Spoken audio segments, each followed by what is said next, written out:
So I would like kind of to open with two small stories around the dream. And first is what what Dr. Sangetta mentions. And I think it's I was speaking with that with Adriana the other day, and it is basically how uh, I come from Europe. So in Europe, when I basically come here in Mexico, I just something started to happen, like random things that after a while don't look like random. And then I was discussing with Adriana how like it feels that here you are kind of things are more open to kind of to see things beyond that are not that in Europe you can see them, but I feel probably because of the history and of the many things, it you need to kind of put a lot more effort and kind of researching deeper into that and researching deeper into dreams and into kind of traditions that come here and that are kind of connected to the lucid dreams in kind of I'm not sure how I will pronounce Nahuatlism, like in ancient like Mexican tradition of dreams. It's like it's believed that that kind of reality is created through the dreams, and if we want kind of to have different reality, we need to dream the different dreams. And also what Carrie says, in a sense, like our dreams just when we kind of when we sleep, or our dreams are also happening during our like waking hours. I would just like to kind of share one story related to all of that, and then kind of pass on whoever feels kind of continuing. So it's from Charles Einstein book, More Beautiful Worlds Our Heart Not Know Is Possible, and it's called Three Seeds. Once upon a time, the tribe of humanity embarked upon a long journey called separation. It was not blunder, as some, seeing it ravages upon the planet, might think, nor was it fall, nor an expression of some innate evil peculiar to the human species. It was journey with a purpose, to experience the extreme of separation, to develop the gifts that come in response to it, and to reintegrate all that in a new age of reunion. But we knew at the outset that there was danger in this journey, that we might become lost in separation and never come back. We might become so alienated from nature that we would destroy the very basic of life. We might become so separated from each other that our poor ego, left naked and terrified, would become incapable of rejoining the community of all being. In other words, we foresaw the crisis we face today. This is why thousands of years ago, we planted three seeds that would sprout as time that our journey of separation reached its extreme. Three seeds, three transmissions from the past to the future, three ways of perceiving and transmitting the truth of the world, the self, and how to be human. Imagine you were alive 30,000 years ago and had a vision of all that was to come. Symbolic language, naming and labeling the world, agriculture, the domestication of the wild, dominion over other species and the land, the machine, the mastery of natural forces, the forgetting of how beautiful and perfect the world is, the atomization of society, a world where humans fear even to drink of the streams and rivers, where we live among strangers and don't know the people next door, where we kill across the planet with the touch of a button, where the sea turns black and the air burns our lungs, where we are so broken that we dare not remember that isn't supposed to be this way. Imagine you saw it all coming. How would you help people 30,000 years ago then? How would you send information, knowledge, aid over such vast gulf of time? Maybe this actually happened, so we came up with three seeds. The first seed was wisdom lineage, lines of transmission going back thousands of years that have preserved and protected essential knowledge. From adept to discipline in every part of the world, various wisdom traditions have passed down teaching in secrets. Wisdom keepers, Sufis, Zen master, Kabbalists, Taoist wizard, Christian mystic, Hindu swamis, and many others hiding with each religion, keeping the knowledge safe until the time when the world would be ready to reclaim it. That time is now, and they have done their job well. Many spiritual leaders, even the Dalai Lama, are saying that the time of secrets is over. Released too early, the knowledge was co-opted, abused, or usually just ignored. When we had still not covered the territory of separation, when we still aspired to widen our conquest of nature, when the story of humanity ascent was not yet complete, we weren't ready to hear about union, connectedness, interdependency, interbeing.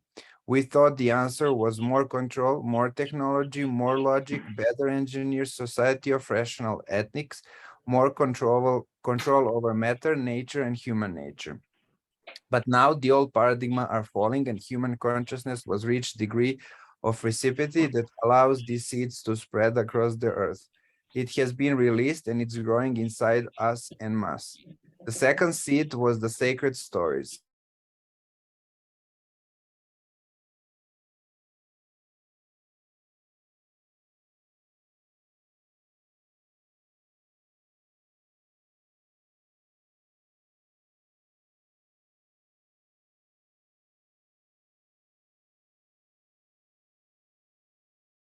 Nurture that tiny spark of memory within us that know our origin and our destination. The ancient knowing that the truth would be co-opted and distorted if left in explicit form and coded it into stories.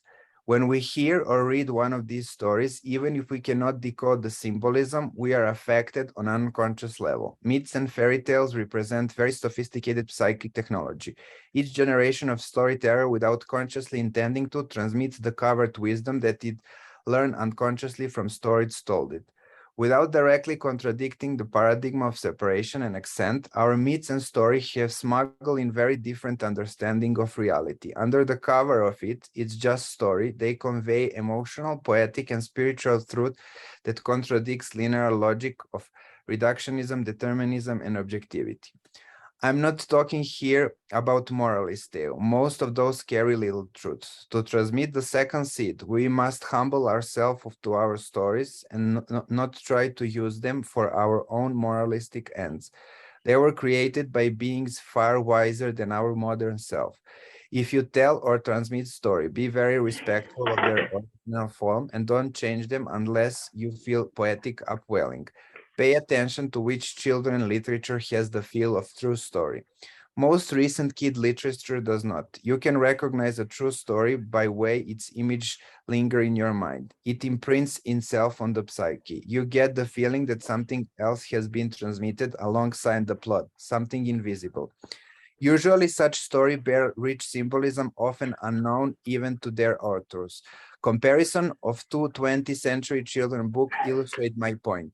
Compare Bernstein Beer's story with How the Grinch Stole Christmas. Only the latter has psychic staying power, revealing the spirit of true story, and it's rich with archetype and symbolism. The third seed was the indigenous tribe, the people who at some stages opted out of journey of separation. Imagine that at the outset of journey, the Council of Humanity gathered and certain members volunteered to abide in remote location and forgo separation, which meant refusing to enter into adversarial controlling relationship to nature and therefore refusing the process that leads to the development of high technology. It also means that when they were discovered by humans who had got deeply in separation, they would meet with most atrocious suffering. That was unavoidable. These people of the third seed have nearly completed their mission today. Their mission was simply to survive long enough to provide living example of how to be human. Each tribe carried a different piece, sometimes many pieces of this knowledge. Many of them show us how to see and relate to the land, animals, and plants. Others show us how to work with dreams and unseen. Some have preserved natural ways of raising children, now spreading through books such as the continuum concept. Some show us how to communicate without words. Tribes such as Hadza and Piraha communicate mostly in song. Some show us how to free ourselves from mentality of linear thought. All of them exemplify a way of being that we intuitively recognize and long for. They stir a memory in our hearts and awaken our desire to return. So that was the story. Oh, yeah. Hi. Holy moly. Oh, hello. Good day. I didn't realize my mic was on, but yeah, that was great, man. Thank you for sharing that. we're Hey, can yeah, I just quickly just chime in because I'm going to go in a couple yeah. of minutes, literally. Thank you so much, Arsene, because that was incredible.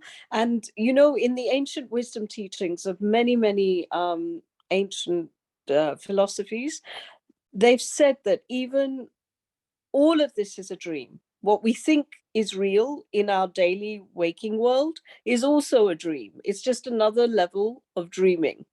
So actually, all that manifests the new is collectively coming together and dreaming the same dream.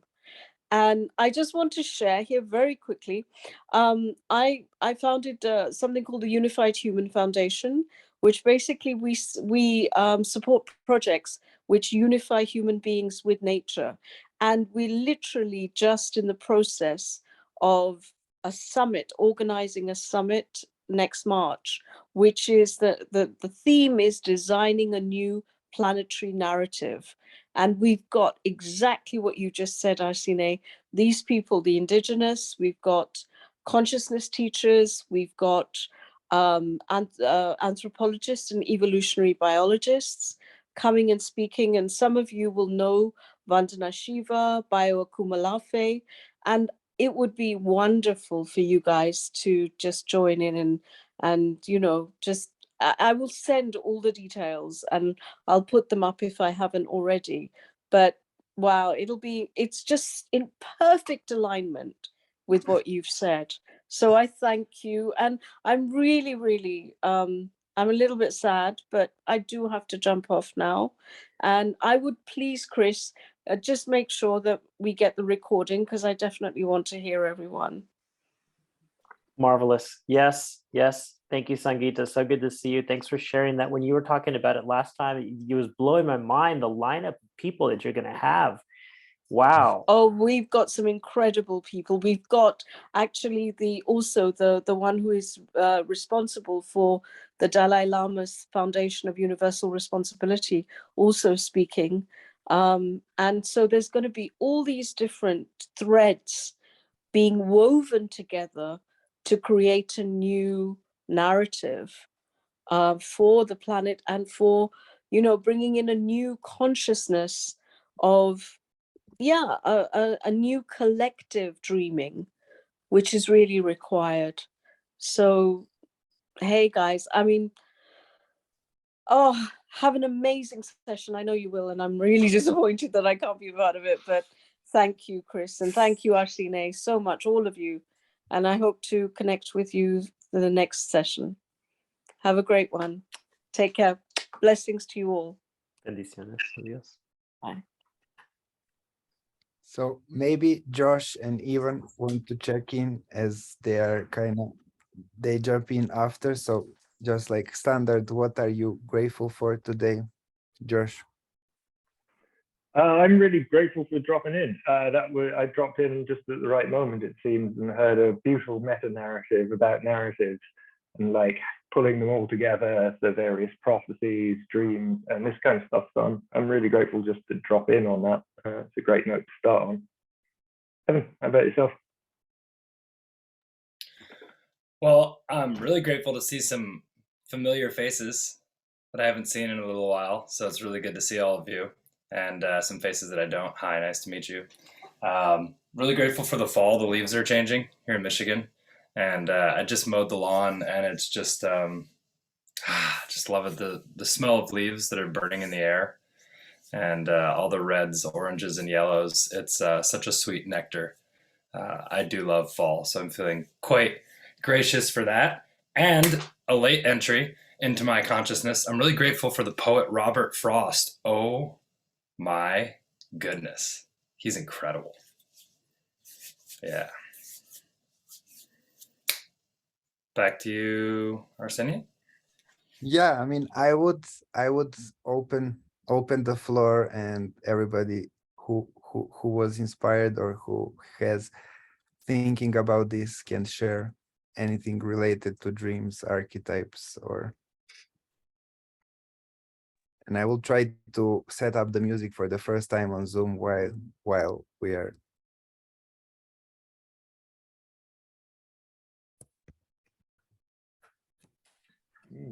I guess I've come across a whole variety of archetypes at this point. One of the things that's coming up for me is thinking about the Wheel of Wisdom, which is shared by a teacher of mine in H3 University. And then, of course, there are a bunch of other kind of mythological archetypes. I've been playing with Tarot recently. And the types, the last pick was the Jester or the Fool, the Magician, and the Sun. And hopefully that's something that will come out in the next few months. Anybody got good archetypes to share?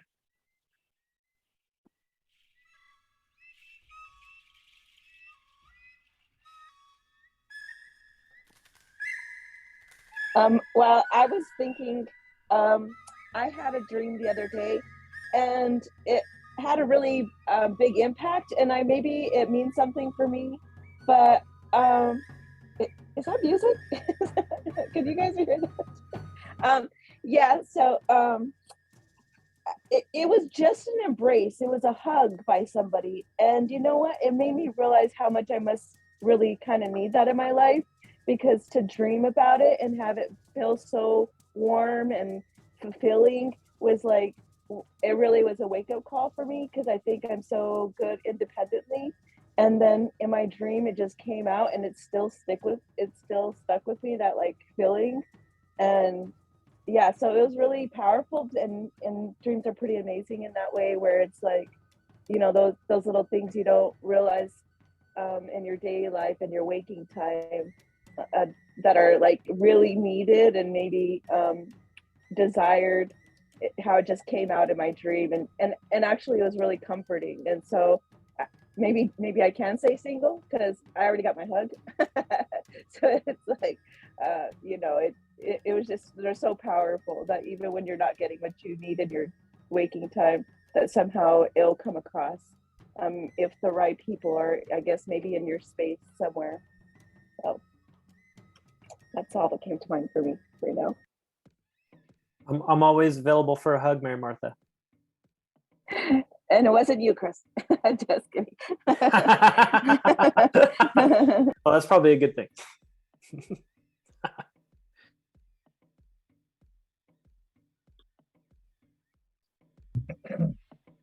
I really, Arsenio, I really enjoyed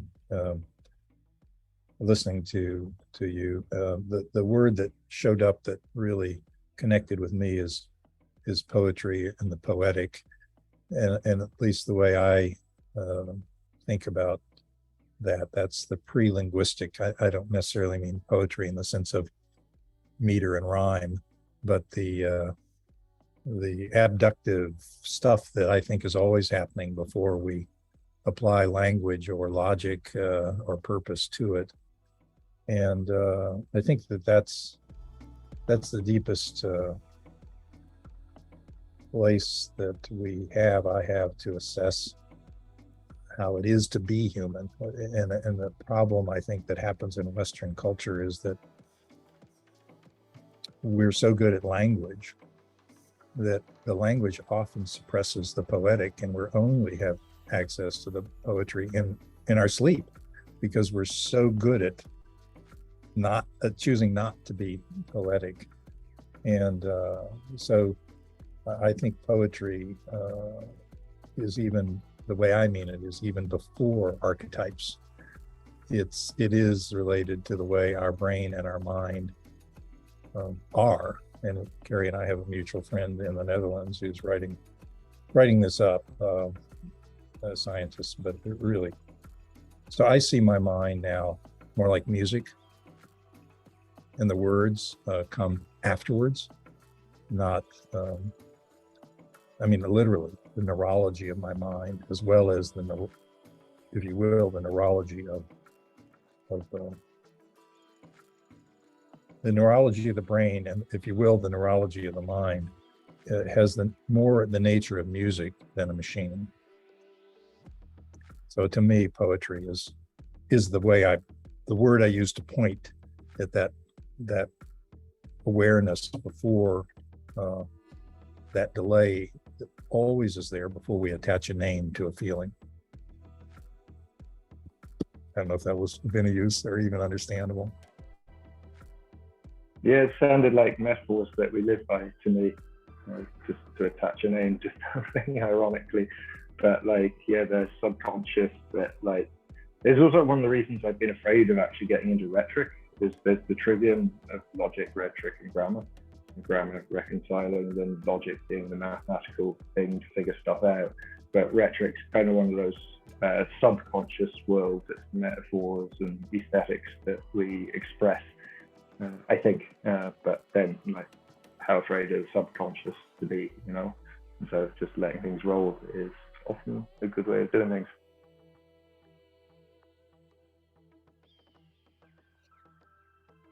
I don't know. Ivan, sorry. Oh, you spoke first, please. Well, I would like to share, like, in terms of unconscious and collective dreaming, what happens, like, currently in the last, I think it was 3 weeks ago, when there was an earthquake in Mexico. So the story is very funny if you don't know. It's funny and it's very interesting in a way, because we have earthquake on the 19th September 1985. That's the year when I was born. I was only 6 months. There was a big earthquake in Mexico City. I mean, it was not just in Mexico City, but was the part where it was most affected in Mexico, right? So we have this collective trauma about that. Even though I was just 6 months, I was kind of always exposed to that. In the TV and every anniversary, every year, all the destruction that the earthquake came, and buildings were crashed, and people, it was very, very, very heavy for the city. And then on September 19, 2017, we had a rehearsal, as every year. We had rehearsal for the earthquake in the same day, and then the anniversary almost as 12 o'clock every year on the same day. So it was the rehearsal. We were having all that we need to do and being very proper. Some are more humble, and we are just trying to find a way to remember the people and the things that changed the city, because after that, the city really changed how they see themselves and how we relate to earthquakes fully. And then we were finishing the rehearsal, because sometimes it takes like 45 minutes, and depending where you are and how things move. So we were just finishing the rehearsal. We were coming back to the buildings when the siren, because there's always like a siren before the earthquake, started sounding again. So for most of us, it was like, oh, no, it's like Mexico style. It's like, oh, they fuck up something. It must be something wrong. It's an error, right? And then a big earthquake, a little bit less heavier than in the 1985, but it hit Mexico City again, just 1 hour after the rehearsal of the earthquake that was properly happening like 30 years ago. So we had this big trauma, second big trauma, collective trauma about that. And the city just moves very differently, right? And it was very heavy because some buildings had crashed again, and then the city was coming again back to rhythm. It's amazing because you see how much organization power, if we will to have that in terms of helping each other, we have. Unfortunately, it's just when these big events happen, and it's not every day. We have hard time doing that for every day. But when these things happen, you see how Mexico City just organized in a magical way for helping others and to keep the things in proper for most of us to help others that are in need. So then, like 2 weeks ago, that was 19 September 2022, rehearsal again on 12 o'clock, as always, every year. And then 1 hour after, the siren started sounding again. in the same kind of pattern, let's put it that way. And an earthquake hit again Mexico City after the rehearsal.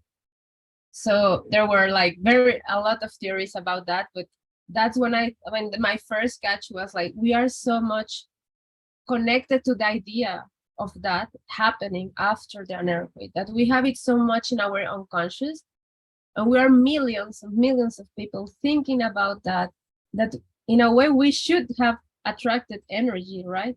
And it is like so big. We're so much many of us doing that at the same time. Yeah, and I think that's kind of, I don't know, maybe there's like a lot of theories. For me, it's kind of one of the things that I think it's part of it. And now they are pushing, people is pushing and saying, let's not make the rehearsal every year on the same day at the same time. So just to see what happens. It's just like how much we can be connected, how much we can create together, that we can even make earthquakes happen in a way. And on the other hand, earthquakes is a reminder that we are alive, that Mother Earth is alive. It has never been easier for me to be in an earthquake and feel it fully, because you just need to be present, and you are powerless. You don't have anything to do. You just need to experience. If you feel the fear, if you want to cry, you just do it. And it's just, you cannot do anything.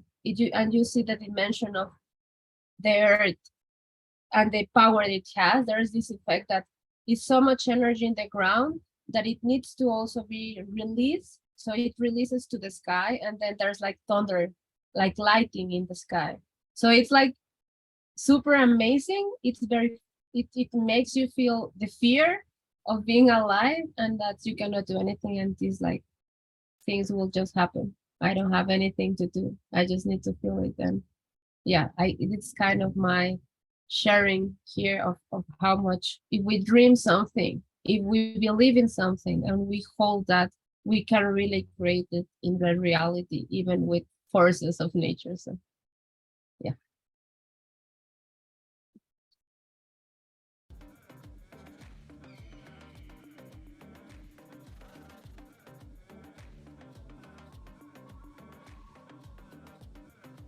It's kind of like holding music in between this discussion.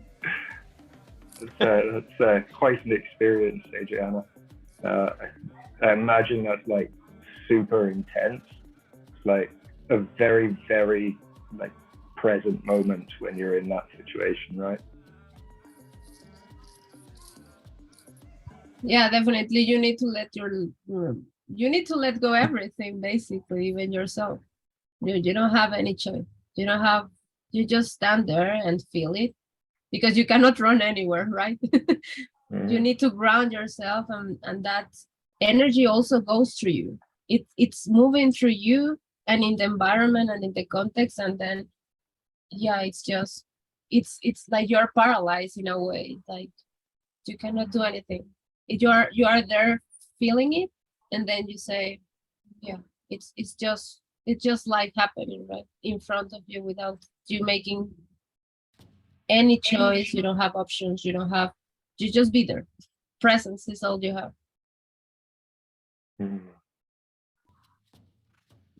Just shake with it.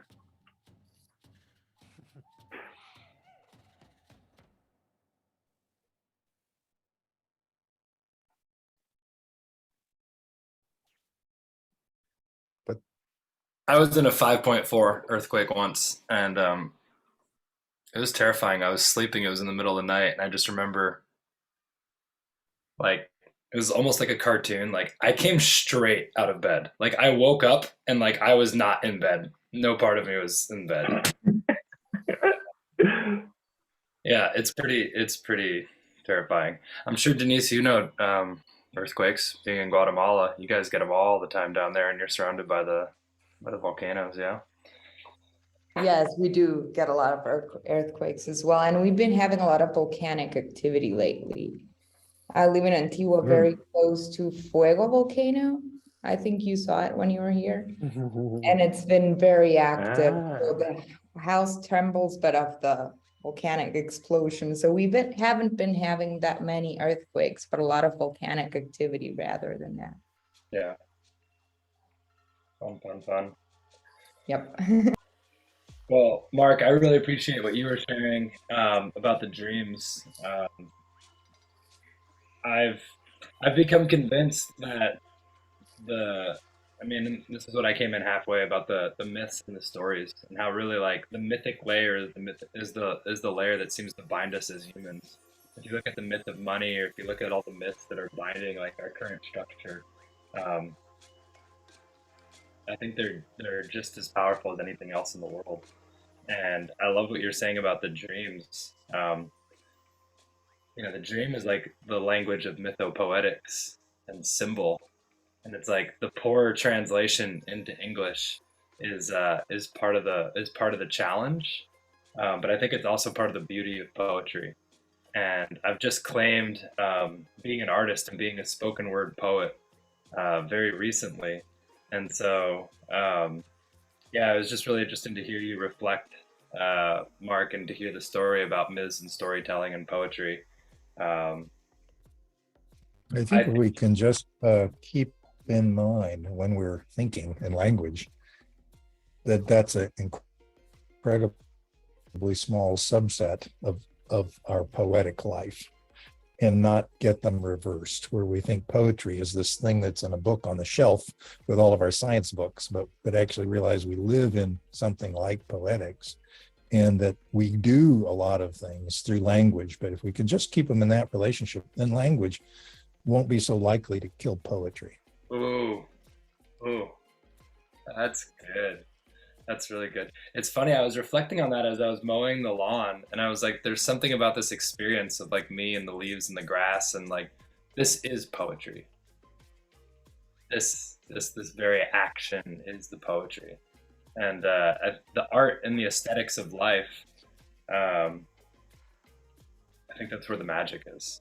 And I think it's where a lot of the solution is. When we talk about reaching people in their hearts first, before their minds, I think it's in the realm of poetics for sure, and art and aesthetics. Yeah. I'd like to share some words. They're not my words. They're the words of a great systems thinker, a lady called Donella Meadows. So I was going to put it in the chat, but I'm going to read it because I think it's words that definitely benefit from being read. She wrote it on Christmas Eve back in 1987. And it's called Lines in the Mind, Not in the World. It goes like this. The earth was formed whole and continuous in the universe without lines. The human mind arose in the universe, needing lines, boundaries, distinctions. Here and not there, this and not that, mine and not yours. That is sea and this is land, the mind thinks. And here is the line between them. See, it's very clear on the map. But as the linguists say, the map is not the territory. The line on the map is not to be found at the edge of the sea. Humans build houses on the land beside the sea, and the sea comes and takes them away. That is not land, says the sea. It is also not sea. Look at the territory which God created, not the map which you created. There is no exact place where land ends and sea begins. The large places that are not land, not sea, are beautiful, functional, fecund. Humans do not treasure them. In fact, they barely see them because those spaces do not fit the lines in the mind. Humans keep busy dredging, filling, building, diking, draining the places between land and sea, trying to make them either one or the other. Here is the line the human mind says, between Poland and Russia, between France and Germany, between Jordan and Israel. Here is the Iron Curtain between the East and the West. Here is the line around the United States, separating us from not us. It's very clear here on the map. The cosmonauts and the astronauts in space, cosmonauts are theirs, astronauts are ours, look down and see no truth to the lines. They are created only by minds, and they shift in history as minds change. On the Earth's timescale, human-invented lines shift very quickly. The maps of 50 years ago, of 100 years ago, of 1,000 years ago are very different from the maps of today. The planet is 4 billion years old. Human lines are ephemeral, though people kill each other over them.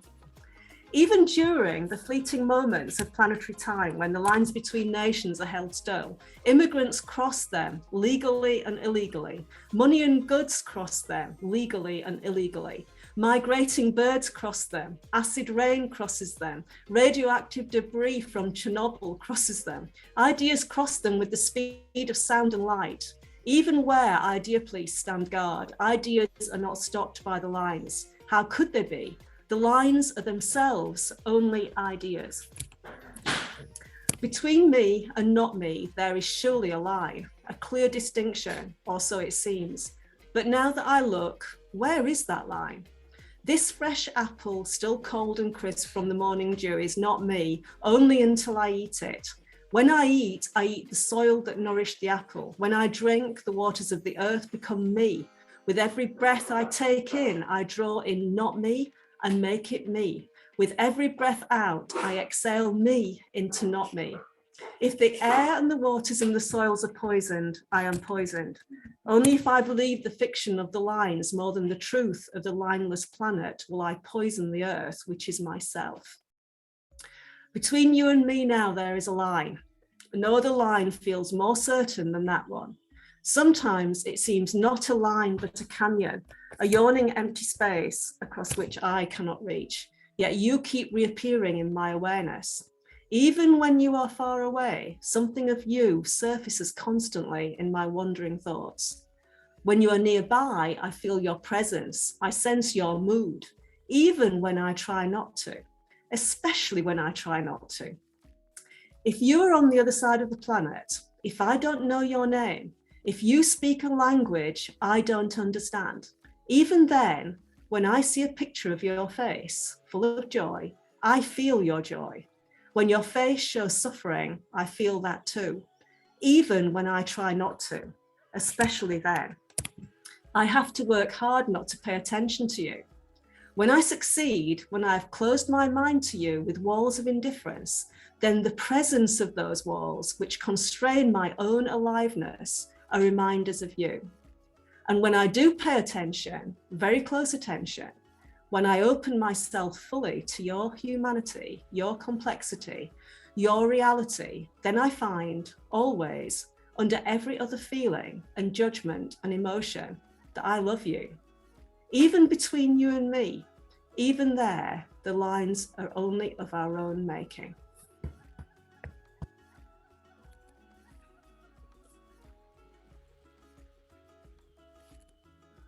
I'm going to put it in the chat. I think the words are absolutely beautiful.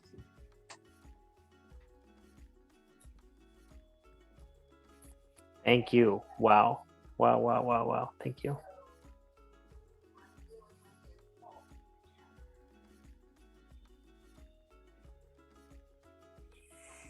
I put a poem by Carrie in the chat, which I think says the same thing. And I just want to, for people who may or may not know who Danella Meadows is, she's one of the original systems dynamics modelers. She and a few other people created the world model at the Club of Rome.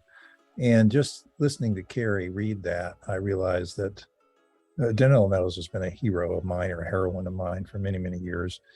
And I base most of the way I do things in the world on her work. And I realized she was so different. I know a lot of modelers, and she's so different than the rest because she is spiritual. She goes beyond paradigms. And most of them just do things that get them paid in business, which is kind of tragic. And I just realized, Carrie, forgive me for saying this, but I think Carrie may be Danella Meadows' inheritor because of her poetry and being sort of the premier modeler in Europe. I think there's a real opportunity to take Danella Meadows' aesthetic and keep it attached to modeling, so that we're not modeling to make bombs, but we're modeling to make neighborhoods.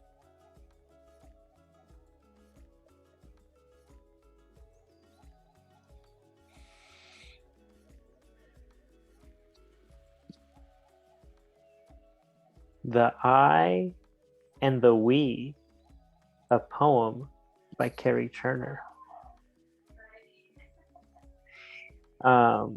If you feel up for reading it, Carrie, I'm just seeing it now, and it would be really nice to hear you share it if you're up for it. Okay, yeah, sure. I write a lot of poems, and I don't think necessarily this is one of the best, but I'll read it to you anyway. Does the singular know the plural? Does the different know the same? Does the object know the subject? Does enjoyment feel the pain? Does the drop know it's an ocean? Does the leaf know it's a tree? Does the word know it's a story? Does the cell know it is me? Does the answer know the question? Does the padlock know the key? Does the future know the present? Does the I know it is me? Does the nothing know the something? Does the one know infinity? Does the second know eternal? Does the I know it is we? Yeah, that's fast. It's a great poem. Thank you for sharing that. That's beautiful. Really, really nice. Thank you. There's a lot more where that came from. Nice, yeah. Yeah. So fun right now.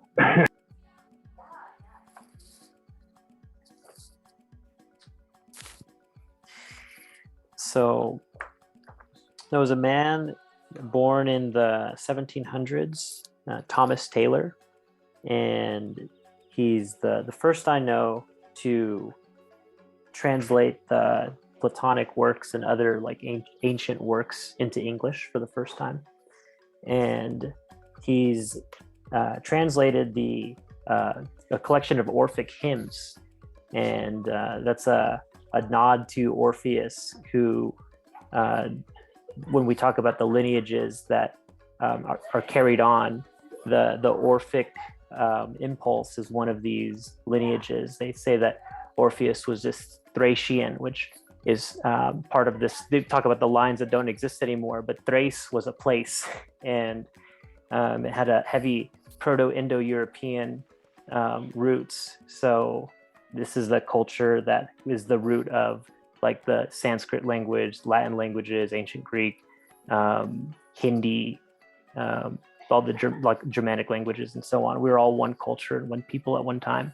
And so Orpheus was bringing these teachings from that root to the Grecian people.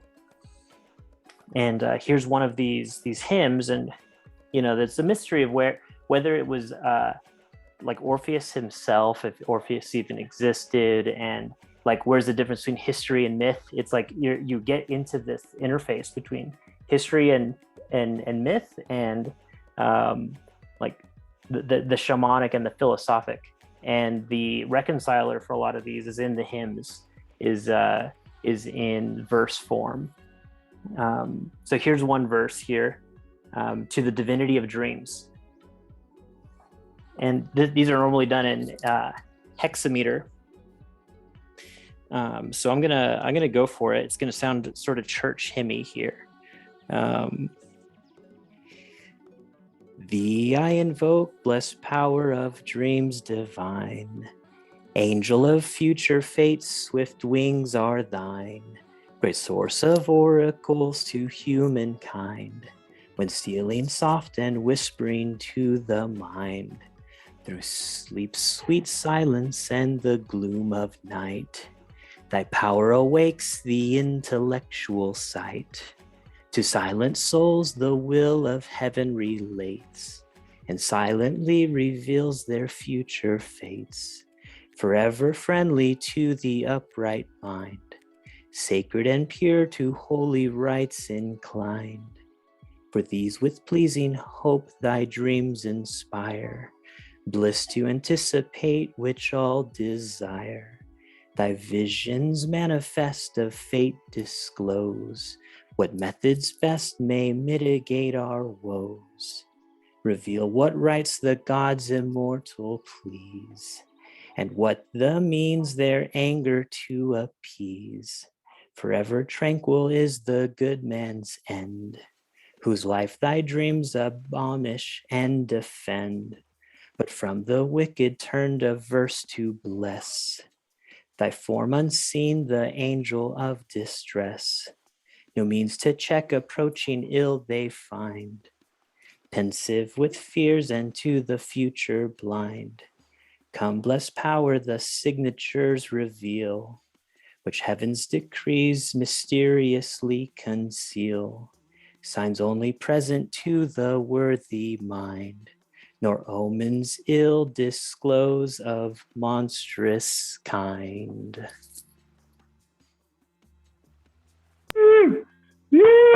Encore! Encore! Oh, Rocky, Chris. Thank you for that. Hey, thank you. That's a hell of a line, or a hell of a collection of lines he's got there. Who was it? Orpheus. Well, yeah. I mean, my hunch is it was a Pythagorean pseudographically writing as Orpheus. It's my wager. Okay. I'm not familiar with how pseudonymous they wrote back then, so I'll trust you on that hunch for now. It's the history and myth. If you want the myth, Orpheus wrote it. If you want the history, blah blah blah blah. Yeah. I think actually Plato reflects on him a few times as well. Major and his storytelling. He got a lot of his myths that he put into his writings from Orphic writings, and the Orphic writings were Pythagoreans writing as Orpheus and that pseudographic thing.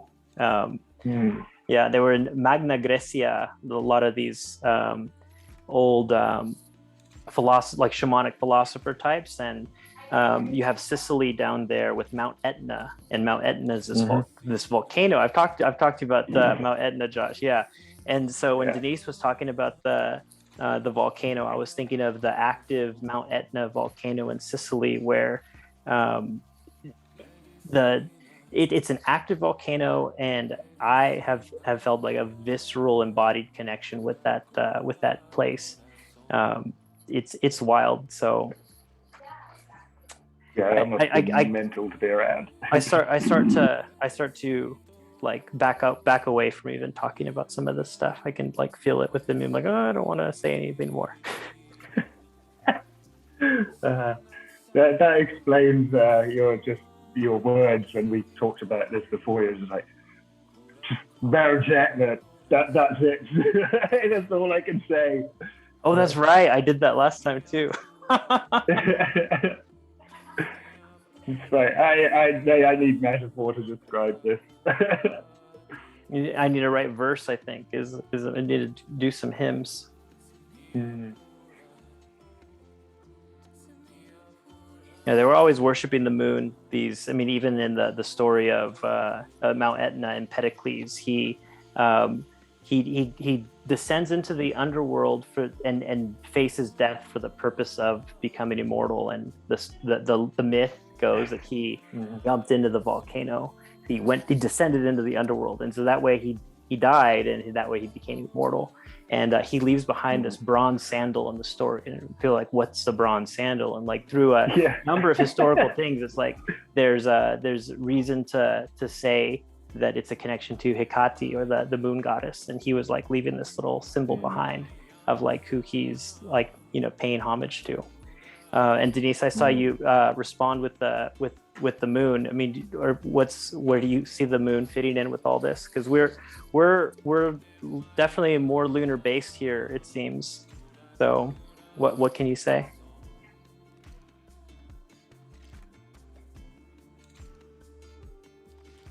My internet connection, Chris, is very, very bad. I've been connecting and disconnecting, so I haven't really been listening very much to what you guys have been talking about since the last poem was read. But you were asking about the moon? Yeah. Yeah, we actually have a great connection to the moon in the Maya tradition, and are very mindful of it in different senses in our own self and in our world and planting traditions and everything. And I think we have energies that are very related to the moon, and we do guide ourselves a lot by the moon and the sun as well.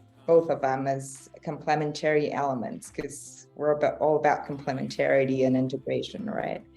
But what I really wanted to share with you before, because I do have to live, and since we're talking of dreams, I was remembering that the elders taught us that there shouldn't be really much of a disconnection between our reality in this physical reality and our reality in dreams. But what we must work off and accomplish is a continuum of them. Because through our dreams, we can propitiate in our reality things that seem impossible. And when we managed to have a continuum of this both realities, we managed to accomplish a great power. Just a sharing of a work that can be done consciously and to intentionally linking both realities through meditations and through several practices. And grateful for you inviting me here, Chris. Really hoping to be able to join more to your group and to meeting all of you guys and girls. Gracias. Very, very, very grateful. Gracias. Thank you so much. Yes. It's really nice to have you here. Yeah. Wow. Nice to see you again, Evan. Hey. So I'll have to disconnect, but hope to see you guys in a future occasion. Bendiciones. Ciao. Bendiciones. Ciao. Profesora. No, not at all. Maestra. No, not really, Chris. Nice to see you. Ciao. Ciao. I have to bounce as well. I'm already 10 minutes over. Hopping on the next call. It's good to see you guys. Anything else? Good to see y'all. Amen, brother.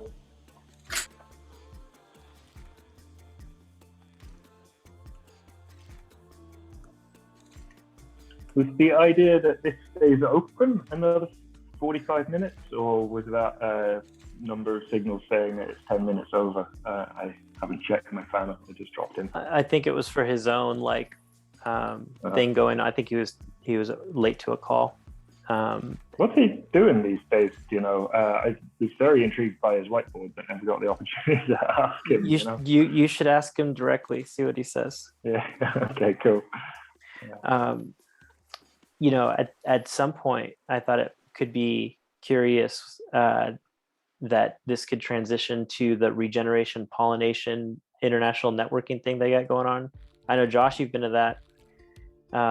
Yep. Adriana, Arsenia, and Mary Martha, have you been to that event before? How it's called? It's regeneration pollination. It's like 7-minute breakout sessions, one-on-one with somebody. You just talk about whatever. Oh yeah, is that the one that we went? You had us go on when we were working at the garden then? Yeah, that's where we met Sangeeta, who was here today with us. We met her on that. Yes. Yeah. Okay. Yeah. Mm-hmm. Yeah. Yeah, which is really cool because you just never knew where you're gonna pop up and start talking to somebody. But it was just great experience. Yeah, heck yeah. So I'm down to still hang out for a while, but I could imagine this easily transitioning into that. We can kind of pop up and mix it up with people, but see how it goes, because I just want to at least reflect on how this has all been so far, which is incredible. I mean, wow, man. I mean, this is one of these. There's few online things where I can feel my body just loving it, my body saying yes, this is good, and that's nice. So yeah, I'm all energized right now. For me, I just go on, Ray. Go on. It was just hearing that idea that our brain works more like music than any other way was kind of, it really struck a chord with me, because I feel like music is so powerful. For example, I was at a concert and my neck was hurting really bad. And when I would listen to the music and just relax and let the music come through my body, the pain subsided. And it was so profound for me. And then it's how important it is to kind of think on that kind of wavelength and you can think of all the synapses going on in your brain, so chaotic. But when you think about it in a more musical way, and that idea of kind of centering yourself in that kind of a mindset, it's like it puts a flow to that kind of wild synapses that you think, and it kind of puts it like it can create some kind of a pattern, even not like even just thinking about it and kind of letting yourself and imagining it and like wanting your body to work in that kind of way. I thought that was really amazing to kind of say like, look, your brain can function in a musical way rather than like this way of being so like ordered and the way you kind of try to do it, which I'm not that good at, but like the idea of just letting it flow and the rhythm and that pattern of whatever that means. I thought that was a really great thing to take from today. Heck yeah. So. There's a beautiful video of Robert Fripp talking about time signatures in music that I'm kind of interested now to dig up and share with you. But just like the notion he shared in that video is like, yeah, you can either have like these regimented times, the 4/4s that we hear in most music, but then he's like talking about polymeter and mixing 5s with 7s. And so he has like one side of the audience clapping in 7, and he has another clapping in 5. He shows them each side, and just like the feeling of movement in it, just kind of doing that. Like, heck yeah, it's cool. And so like odd time signatures are great for like really feeling your body rather than being up in the mental space of 1, 2, 3, 4. There's like you really struggle to latch on to. I don't know if you listen to King Crimson or Tool, they kind of good examples. But yeah, anyway, on the notes of music.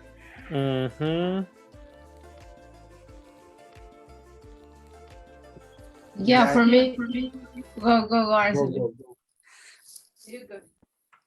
No, I just want to share that this type of conversation and like kind of, I remember because Chris, we were in the same mailing list, I think, from Anna Marie, I think it was, I don't remember how it was called. Yes. And then end up sending just reply to me instead of reply to all invitation to these calls. So it was very, very interesting how I end up here. But I think for me, first time when I was on this call, because it was called like Web3 and I was kind of deep into researching Web3, I was like, web can be also this. It's like, what if web is not like, what if everything that we think about the Web3 is it's like, what if web is just people gathering online and sharing things? That's like, oh, that's also Web3. So that was the most interesting part. And I just want to say, because Josh, I think, suggested, so I mean, not to end up now, but just because there are like still some people, so maybe right now we can kind of schedule the next session, which is kind of because yes, dude, good thinking right there, bro. Yes, the moon, the next moon, this moon is like Hunter's moon because it's like preparation for winter, so it's like. And next moon is Beaver Moon, and it's on November 8th, which is November 8th is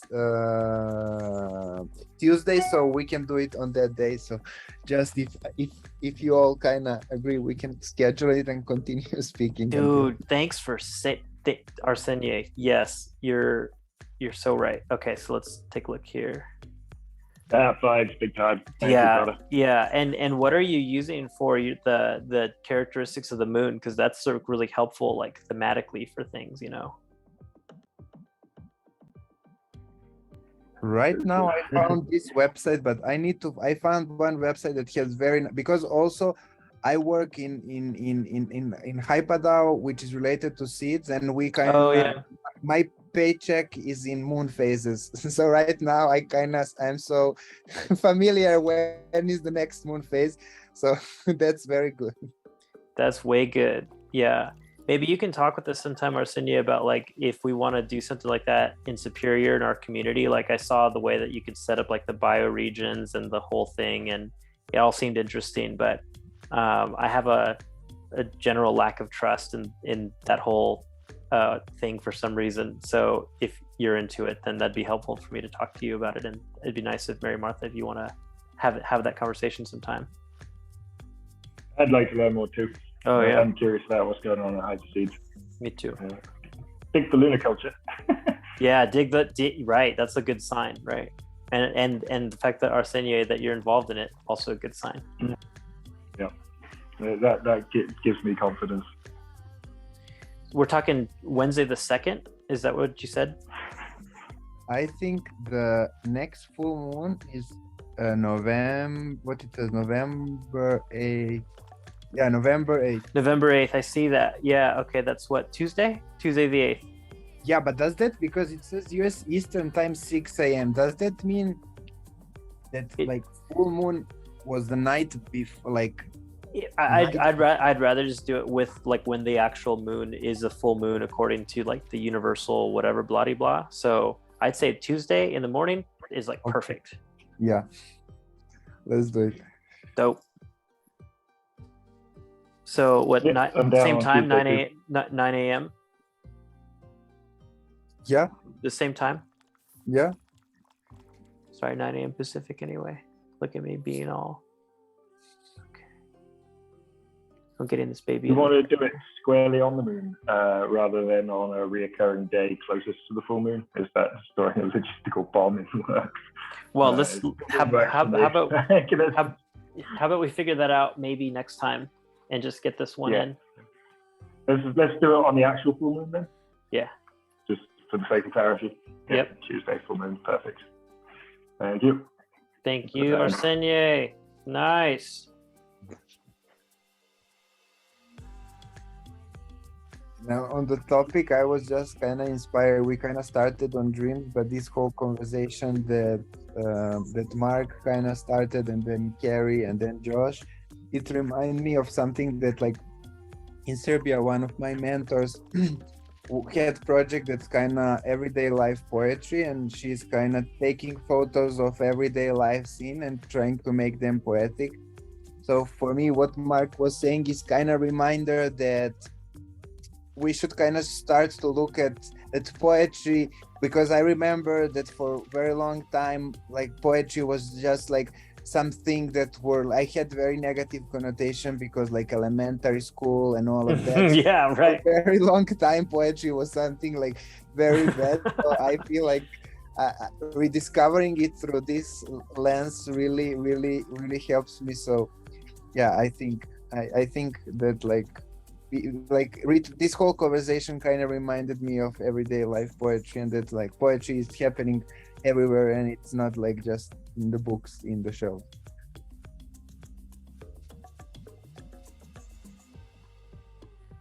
Vibes. Have you got a favorite poet? You don't need one. There's 60 many.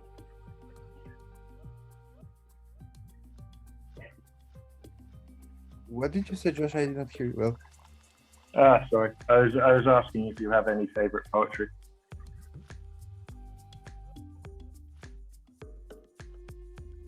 I mean, in terms of like written poetry, I'm I think rediscovering it in Lasso. I don't have any favorite, but I had interesting moment here in Mexico, which is I met some people here, and one of the guys, after, I don't know, we were hanging, kind of eating and all, and then after it, when we were saying goodbye, he showed me tattoo, and he actually had he's like deep into poetry, and he had tattoo like some animal that's actually on the cover of some Serbian poet that I never read. So it was just interesting. And I think he's probably, there are not many Serbian poets who are translated, but I guess this one is also translated in the Spanish. So it was very interesting to kind of be connected back to Serbian poetry here. So I'm discovering. So we can maybe continue this conversation about like poetry until the next gathering, and share what we found. Yeah, maybe you could bring it, Arsenia, if you get your hands on that poem and share it if you like it. It'll be really cool. I also kind of appreciate the note of just noticing that moments themselves are poetry, and so that synchronistic element in your story about finding poetry.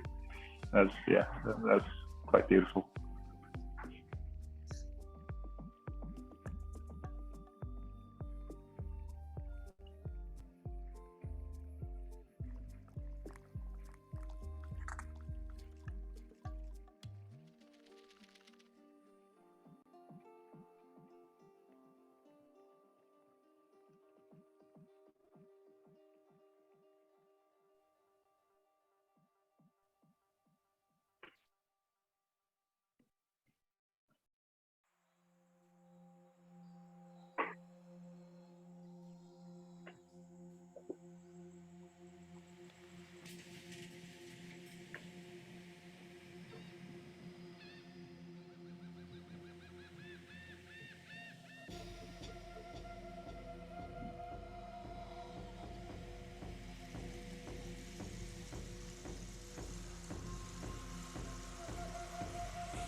Time to dance.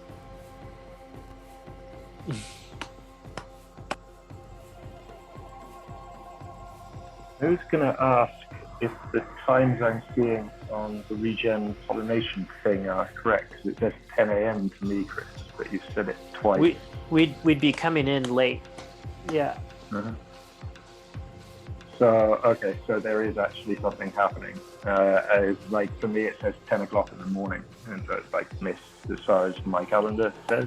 But yeah, we'd like I think it started 26 minutes ago, but like it's just all free. You just kind of just show up and they mix you in. But this is kind of, I mean, I'm feeling pretty cozy at the minute. I don't know about y'all. Yeah, I'm pretty grand. Like I was just curious, but it would be nice to show up.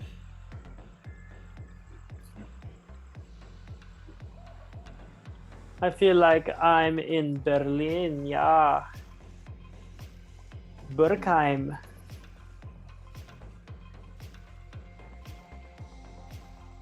I think they used to call that place Razmataz back in the day.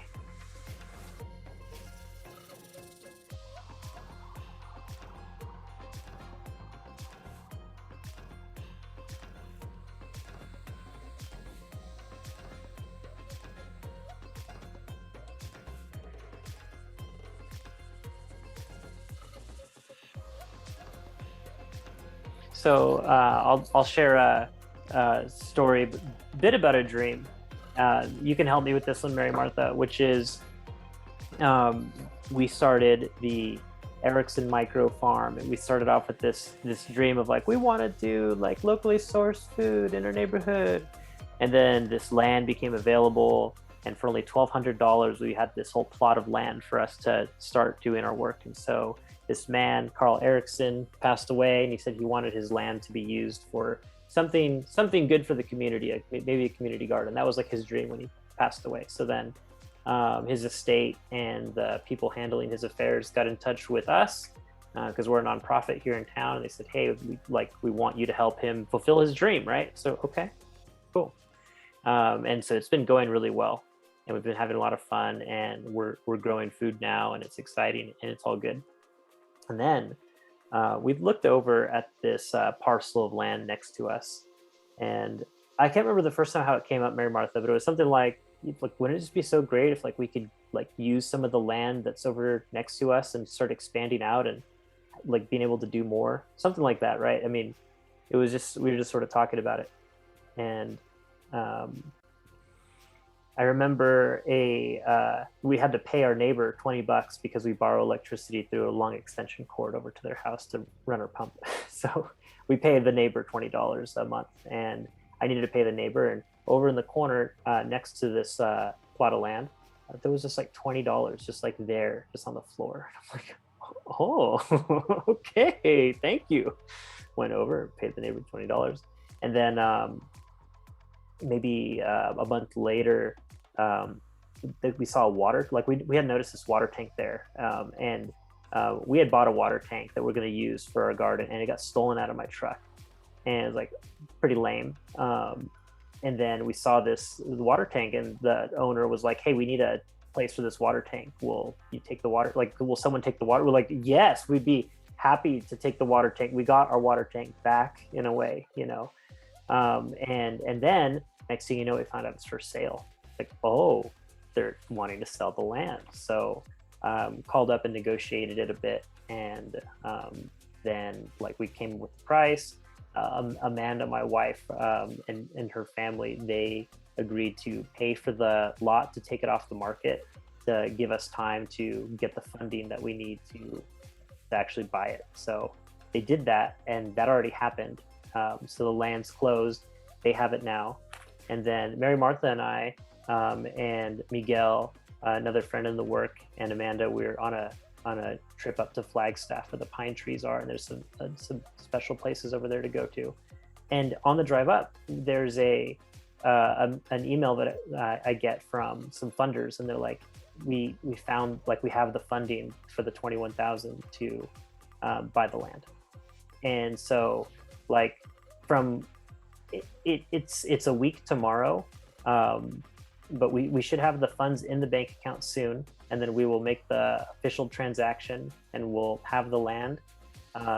And it's like a dream that like it's hard to know how much of it it wanted to happen on its own, and we were just like the worker bees to like help it all happen. Like, and I'm starting to feel more that way, like we're the worker bees for the land, and like we're just kind of like picking up on the impulses and following the leads, and just like okay, we'll keep doing, you know, and it feels good. And you know, the dream too with the funding for that was like someone else who passed away, and they had an estate, and they said they wanted these funds to go to something helpful for people. And so like we're helping to realize another person who's passed away who has funds that wants to go to somewhere good. Like we're being the realization and the actualization of this dream. And that's part of like the dreaming it and then it like bringing it about. And they say that individual will can accomplish nothing without the cooperation of all things. And like we have there's like individual will and cooperation of all things happening in this like really nice way that I'm pretty humbled by. You know, yeah.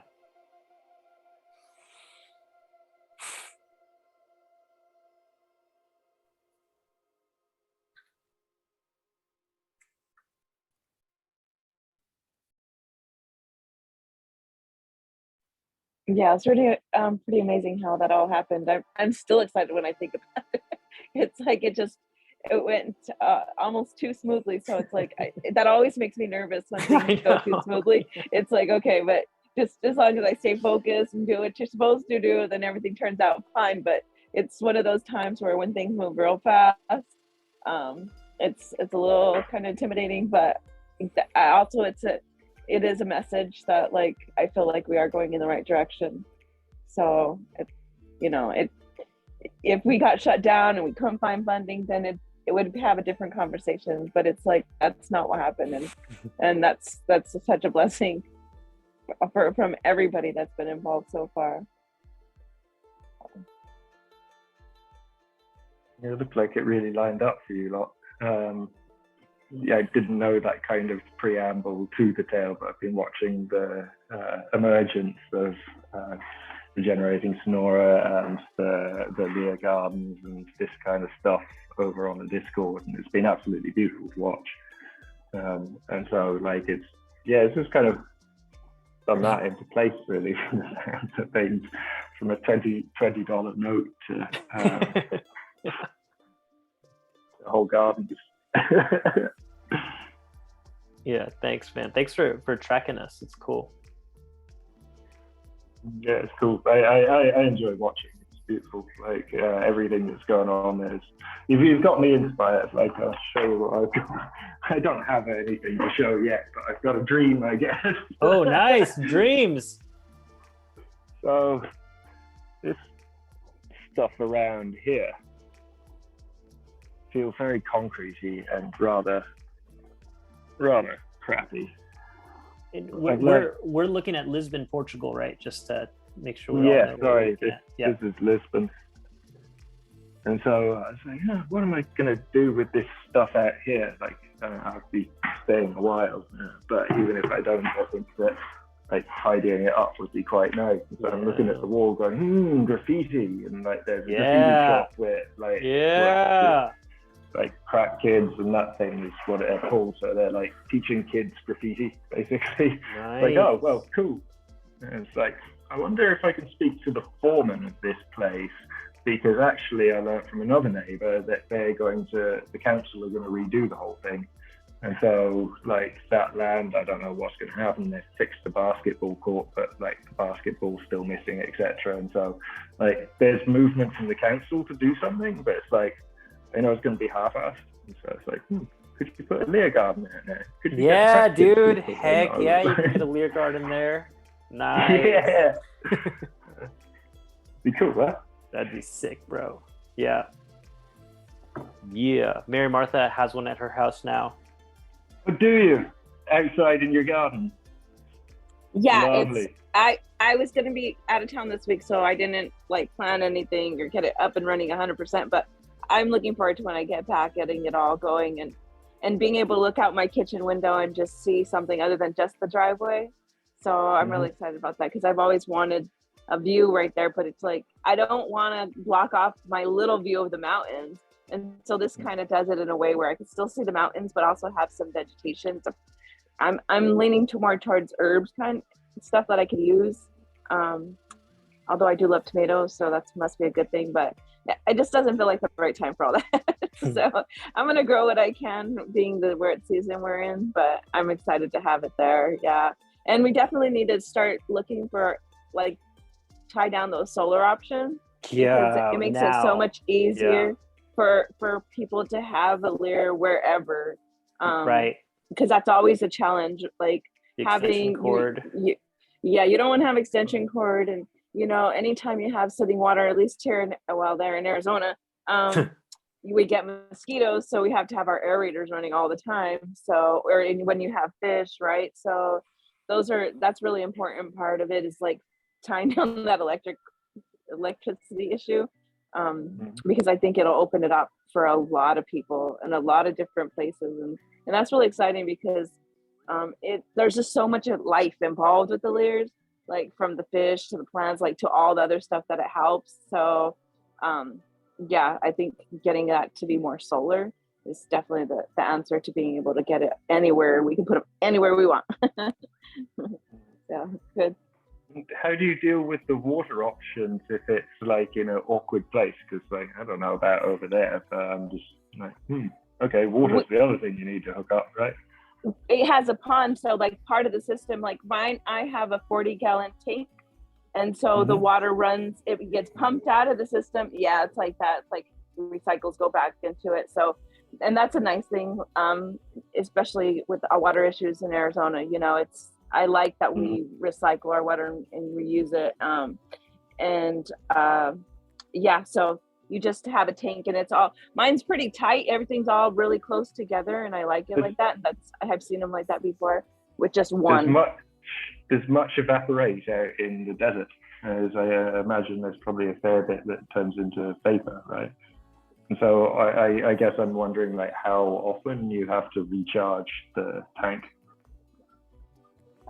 Chris, how often? I know we got some rain, so then it like filled it back up. I know, right? I was just gonna say that. Yeah. And then we've had to drain it because of just like having to clean it out. But I don't really recall any time, and you can speak on this better, of having to refill it because it looked like it was low. I haven't seen that yet, I don't think. Yeah, Have and you? also no, and we're talking about like we dug a big ass hole in the ground and made a pond, and with yours, Mary Martha, it's like almost like a trough or like a tub, you know, so it could actually fit under the garden if you wanted to slide it under there. And so that kind of system, I think, is maybe gonna behave a little bit differently than the hole in the ground, but I think I would doubt that it would need too much refilling, I guess. You'll see though, right? Because you're gonna. I'll be checking for that, especially because I'm looking forward to getting some fish in there. So. Oh, cool! You can put fish in. Yeah, it's like it's part of the whole system. Get your aquarium it's important. It's an important part of the system actually, because it's just with the fertilized water alone would be enough to nourish our plants, because that's how aquaponics works. It's just like you can have it through with fish only and just the water, but we have soil and we have like great things in our soil, worms and all the mycelium. So I feel like it's going to be a really good thing, because the fish is something that is just to make it even better, because it's already a good system. And then the fish is actually, you just need the water from the fish to provide the nutrients for the plant. So we're lacking that right now, and our garden would be doing so much better. Yeah, it's to me it's important, but it's with the weather, it was just so hard to find fish that could handle the heat, because it's a big hole, but not that big where it's like really cool down at the bottom where the fish can go to when it's really hot during the day. So that's been the challenge with the fish, but I really that's why now that I have my own and I can kind of monitor the temperature a little bit better, and see which fish work better. I'm really looking forward to that, because to me it's so important. You can monitor the heat of your own tub, right? It's going to be a smaller, more concentrated area, so it'll be hotter. But when you kind of, at least you're not, but I don't know, but at least it's not like trial and error and just seeing what happens. You know, it's like, oh, okay, well, if we monitor this one fairly regularly, we can guesstimate the temperature of this one, and these fish will be able to work in that water because they're semi-tropical or whatever. Yeah. It's pretty wild how we can go from like dreaming to like temperatures for fish to not die. And that's like what I think is actually really cool about playing in these kinds of spaces is like we've got the really broad and universal, and then like the very like scoped in particulars all like in the mix, which I love. Yeah, no, I feel that. That's lovely. There's something there as well for me about like the goalposts always moving, and so now you're dreaming of the fish in the big pond. Right? Right. Yeah. Now I dream about happy fish. Yeah. But again, it's like super particular. It's like it's scoped in. It's still a dream, but it's very kind of right. Concrete's a bad word, but it's a real dream. It's becoming realer. Yeah, the harmonizing of the two, right? Which is interesting about thinking about it as like the dreams we dream up, and then like our actual like sleeping dreams coming together. Yeah, that just reminded me of that part where she said, which I took really to heart, was you don't want it too separate. You want your dreams to kind of be a reflection of your waking life, that they're basically like the same. So I guess that answers some questions for me, but yeah, it was kind of important to hear that too, because it could be kind of an escape, you know, in some ways. It's like I was saying about my dream, and like, oh well, I feel kind of satisfied because I had the dream and I feel better, but that's not really what you want to do overall. And that's what she kind of opened up my eyes to, is that okay, yeah, I'm using it more like an escape rather than what it should be as this flow of into my life, into my night, how it's all kind of the same. And I feel like that's a balanced mind, right? Because they say when you dream, it's these things that you still need to process or stuff like along those lines. And if they meld really well, it must be that your life is really balanced, and you're thinking of these things, and you're processing during the day or however, and that your night just kind of flows in together. And it seems like a more peaceful kind of way of being than to have it so drastically different, you know. So that was really good to hear too. Yep.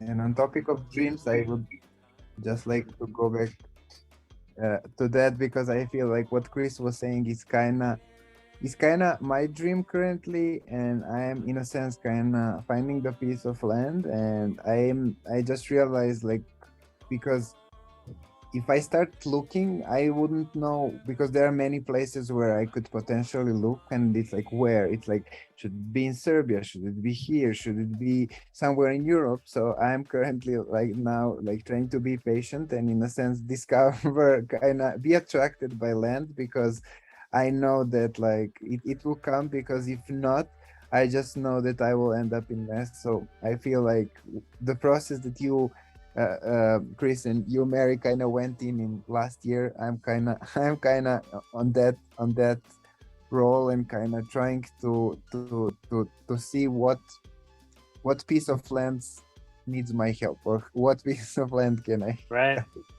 So heck yeah.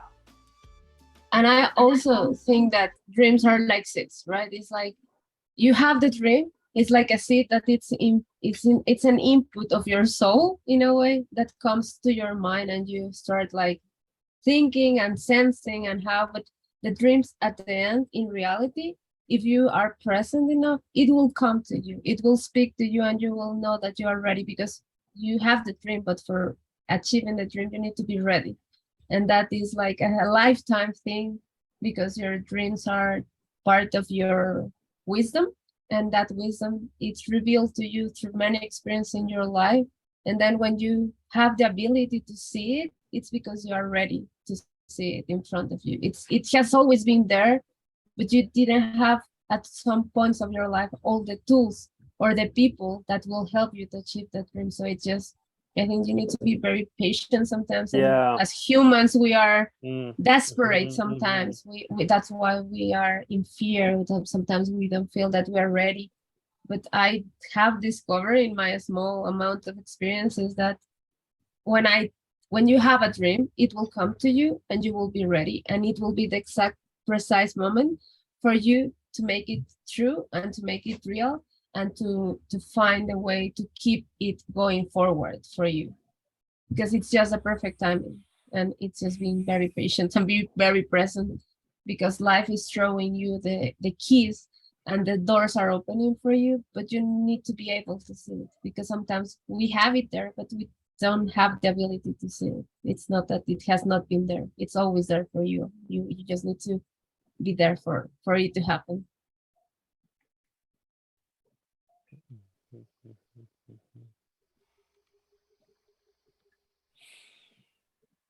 I really like that idea of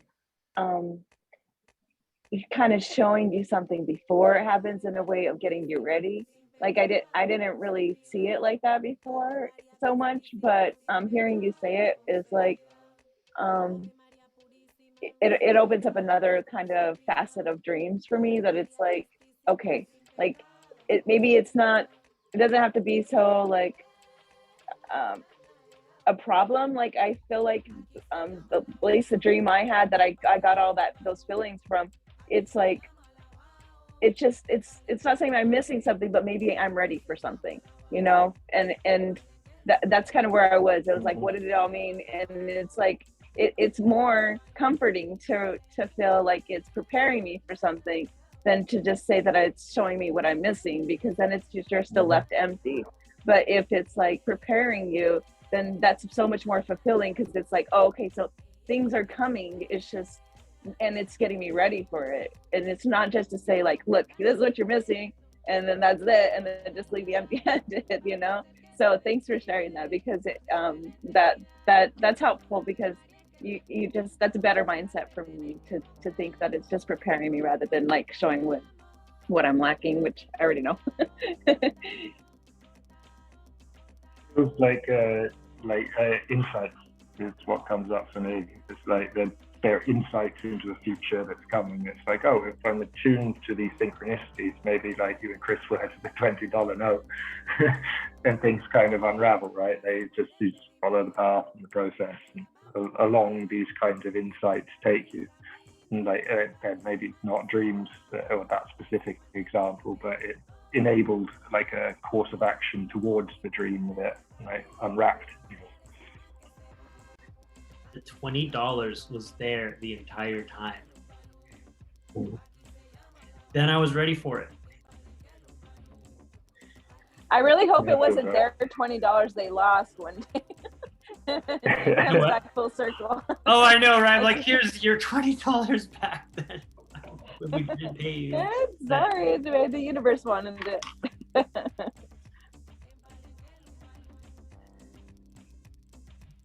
Be right back.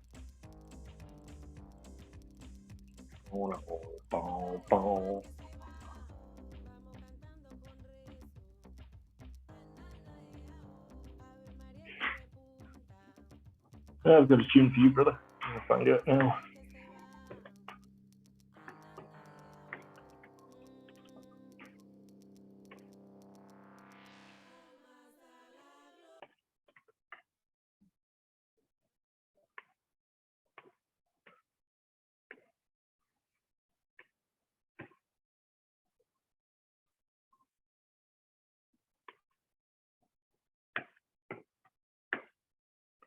Let's see if any.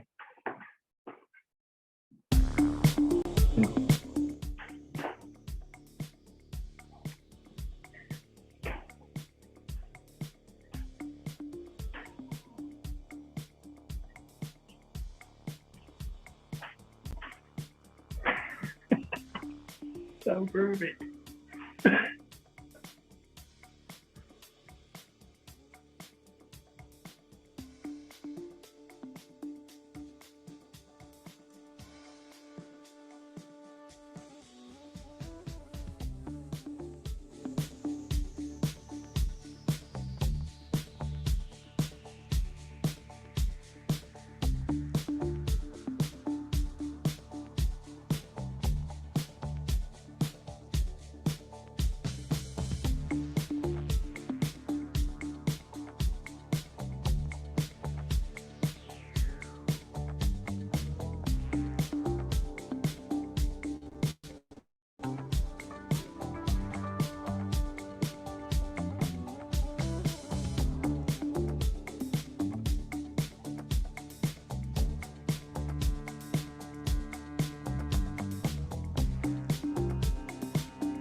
Sadly, the friend that showed me this wasn't able to attend today. I asked him to come along, but he's busy with some stuff in Sarah. Got one on the 8th.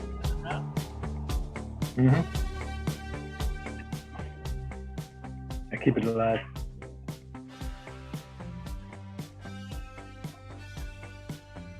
Web3 LOL.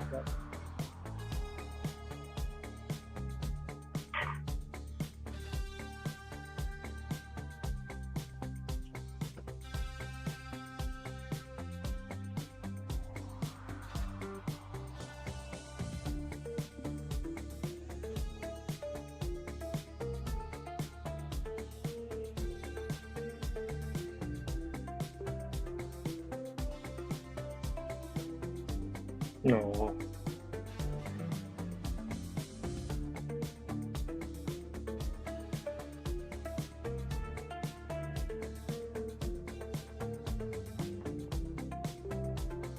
I think we can wrap it up after the song.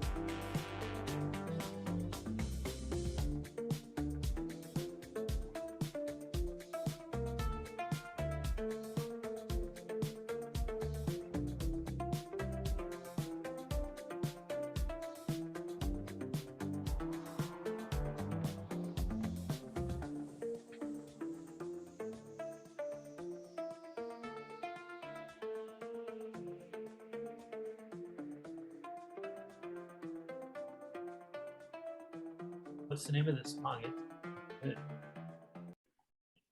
Falling by B. Benson. He's in the chat at the bottom there if you want to find it again, but it's just such a groovy song.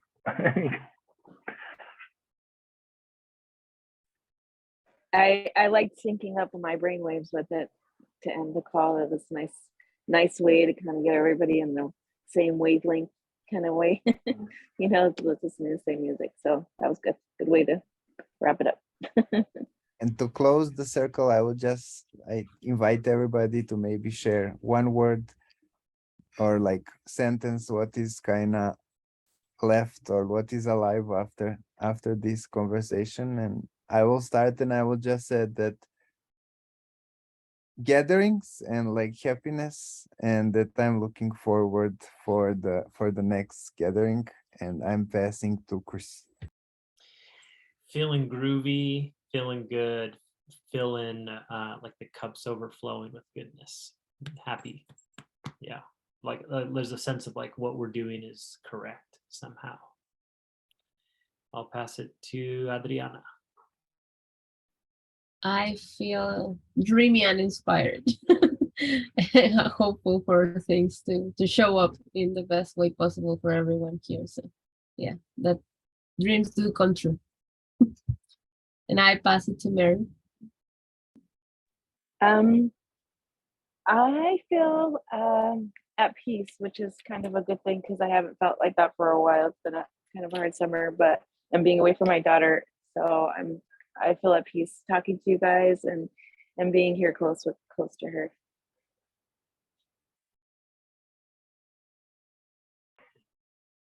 I'll pass it to let's see, Josh. Yeah, it's the only one left. I was producing that, but I figured I'd let you. I'm feeling very nourished from this interaction, and inspired by what's occurred and how things are moving, and just seeing all of you here is just beautiful every time. And I love Doggy. It makes rare appearances. It's such a beautiful animal.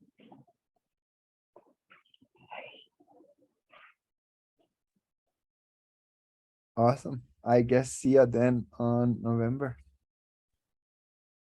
Right on. Thank you. Thank you. Thank you. Thank you. Thank you. Ciao. Ciao. Ciao. Bye, guys. Ciao. Bye. See you later, Chris. Thanks for this. Later.